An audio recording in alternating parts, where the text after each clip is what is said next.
واتقوا فتنة لا تصيبن الذين ظلموا منكم خاصة واعلموا ان الله شدید العقاب. از غضب پروردگار بپرهیزید، از غضب خداوند بترسید که وقتی که غضب پروردگار آمد فقط گناهکارا را خاصتا فرا نمیگیرد، بالای همه میآید. سیل اومد خانه نمازخوان رو بینماز میشه، زمین که جنبید خانه نمازخوان رو بینماز چپه میشود.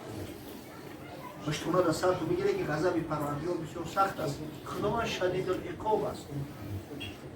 کتابای تفسیر اولی ببینیم مفسرای کرام میگن حالت‌های میشود که با غضب پروردگار شهرها خراب میشود. بعضی از بزرگان با ناز و با شدقیات و خدا مراجعت میکنند پروردگار او که در بین اون مردم آدمای صالح هم بدن، آدمای خوب نمازخوان هم بدن، آدمای با تقوا هم بدن. علت هلاک شدن اونا چی است؟ الله عزوجل نگفته است علتش همین است که از امر به معروف و نهی از منکر دست کشیدن. سبب به مجازات گرفتار شدن شو همیشه که دیگه امر معروف و نهی از منکر را ترک کرد. وقتی در جامعه امر به معروف و نهی از منکر ترک شد، آماده غضب پروردگار باشه که غضب خدا بالاد مستولی بشه. حضرت عثمان رضی الله تعالی عنه وقتی خلیفه مسلمان شد، اما اول نصیحتی که و امتان محمد صلی الله علیه و سلم کرده است همچه خلیفه راشد همین بود که تاکید کرد گفت مروا بالمعروف و انهوا عن المنکر قبل ان یسلط علیکم شرارکم و یدعو علیهم خیارکم فلا یستجاب لهم. امر به معروف کنه، از منکرات همدیگر را باز بداره پیش از او که خداوند بالای شما غضبش مستولی بگردونه و ظالما را در بالای سرتون حاکم کنه، دشمنا را حاکم کنه. در اون صورت یا اون اولیاء الله تون آدمای متقیتون دعا میکنند اما دعاشو اجابت نمیشه پیش پروردگار. پیش از او که همین بلا به سرتون بیاید امر به معروف و نهی از منکر بکنه، ترک نکنه. گر بدانی که نشنوند بگوی، آنچه دانی ز نیکخواهی و پند زود باشد که خیره سر بینی و دو پای افتاده اندر بند. دست بر دست میزند که در نشنیدم حدیثی دانشمند. حتی اگر گپ تگوش هم نکردن میگه هرچی میدانی از نیکخواهی و پند بگو، زیرا که امر پروردگار ولتکن منکم امة یدعون الی الخیر و یأمرون بالمعروف و ینهون عن المنکر. حضرت خداوندی امر کرده است حتما در بین شما ای امتای حبیب من محمد صلی الله علیه و سلم باید اشخاصی باشند که دعوت به سوی خیر کنند، امری به معروف و نهی از منکر باشند. مؤمنای حقیقی را ببینید خداوند ستایش کرده است، میگه و یأمرون بالمعروف و ینهون عن المنکر. اینا کسایی هستند که امری به معروف و نهی از منکر را هرگز ترک نمیکنند. عجیب مردای خدا بود، سبحان الله، چه شعرهای نرم زندگی میکردند. خطا کمبودی همدیگر را که میدیدن در حال در روش اصلاح میکردن. حضرت عمر میگه از بالای منبر گفت که صحابه رسول الله صلی الله علیه و سلم اگر آدم خچه دیده نمیتونه، اگر من بود در فعل من، در کردار من، در گفتار من یگان غلط سهو دیده اصلاح ممکنه. میگه حضرت محمد ابن مسلمه رضی الله تعالی عنه از جاش خیست گفت یا امیر المؤمنین باری در جاده مستقیمی، در جاده صراط المستقیم راستی، اگر به شرط کجی تا ببینید با شمشیر کج راست بگیرید.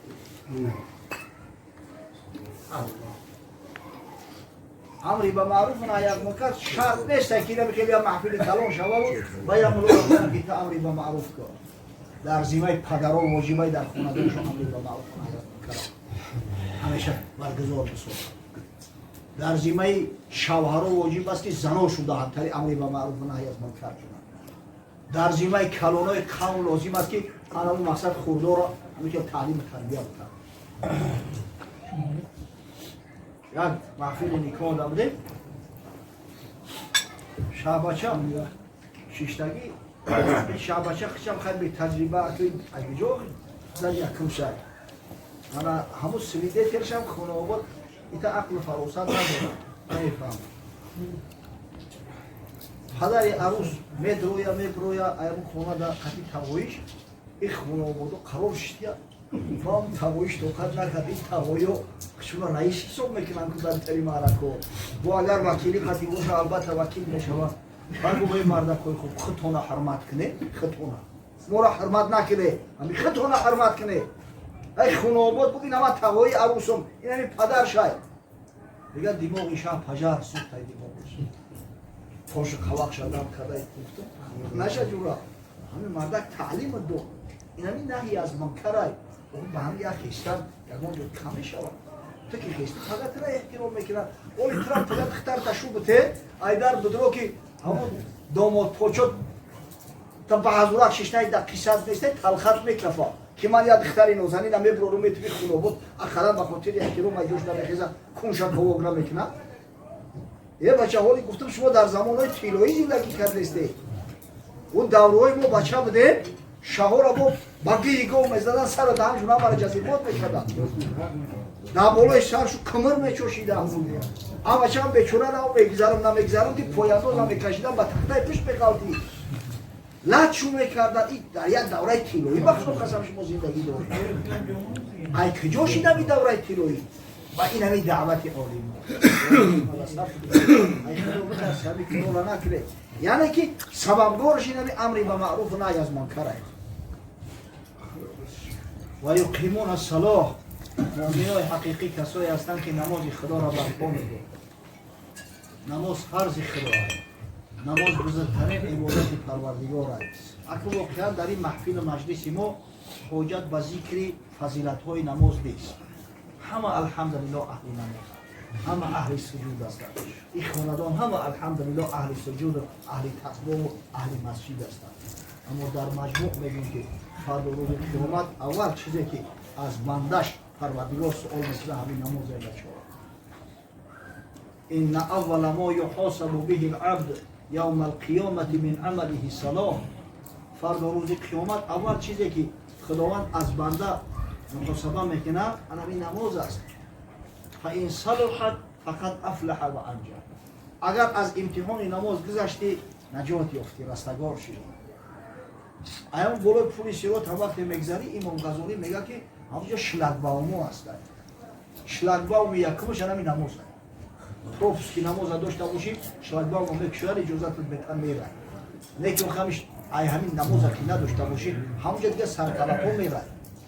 دیگه عبرت دی خود نیست ایو بالای پلیسی رو پس همین مسئله نماز بسیار احتیاط کنید بچه‌ها فرزندا را تعلیم بدید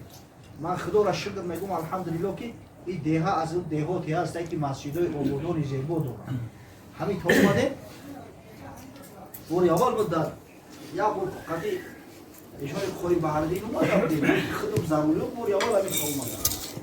همین بگه این روز شدت وقتی نماز شب باشید و همون که جوی در نماز مسجد هست مردم در دستور تربیت نماز خونی رفتیست فهمیدم که این شروع میگه شو داده اومدم خدا را شکر